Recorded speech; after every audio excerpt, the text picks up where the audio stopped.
If your house feels dry in the winter, you know what you do? You buy a humidifier. At first, it feels amazing. You sleep better, your throat feels better, and the air feels softer. But here's a problem.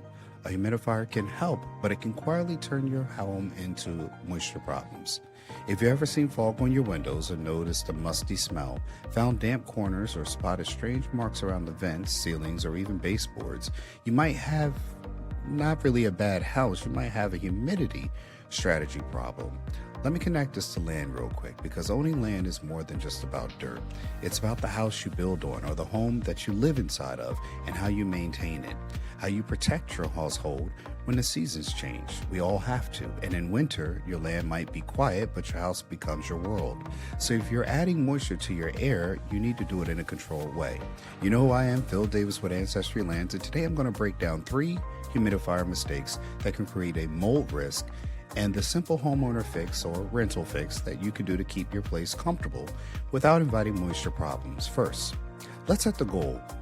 Because the goal is not to make it tropical, the goal is to make it comfortable and controlled. A common recommended range for indoor air quality guidance is around 30 to 50% relative humidity, where too low feels dry and irritating. Too high creates condensation, and condensation is a big warning sign that once the water starts collecting on surfaces, you created conditions where mold can grow. So before we can talk humidifiers and understand that what we can do for the right comfort level and the wrong thing we can do for the building, let's look at mistake number 1. Using a humidifier without measuring, running it with no clue what your humidity actually is, which is like driving with no speedometer. It's a simple fix and a basic hydrometer. Put it where you actually live, like in the bedroom or living room, and now you're not guessing where you're managing.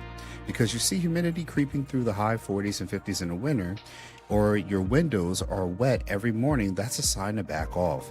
Ventilate or change how you're using a humidifier, especially since newer or well-sealed homes can trap moisture faster, meaning what works for your neighbor can be a problem for you.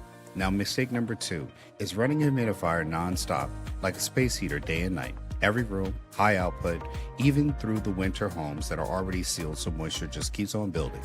The fix is to use humidifiers on purpose, starting low, running them only in the rooms you're actually using, rechecking your hydrometer, and stopping once you hit that comfort range, while paying extra attention to the small rooms, kids' rooms, and rooms over basement or crawl spaces. Number 3 mistake that people make is not maintaining the humidifier, treating it like a maintenance-free, even though you hold water. The water plus time plus minerals means warmth can get nasty. So the fix is following a cleaning schedule, not letting the water sit in the unit, replacing filters and wicks when required, being aware that hard water can leave mineral dust, which is why some people use distilled water depending on the unit. Because you're going to add moisture to the air, the machine itself has to stay clean. Since a dirty humidifier isn't a comfort upgrade, it's a problem waiting to happen. It's a simple plan that keeps you comfortable without inviting moisture issues. First, measure with hydrometer. Track your real numbers. Second, ventilate, even in winter, using bathroom or kitchen fans or cracking a window briefly when the weather allows for it. Third, measure moisture, like a system being run by humidifier strategically. Lower levels if you see condensation, moving the unit away from walls or corners.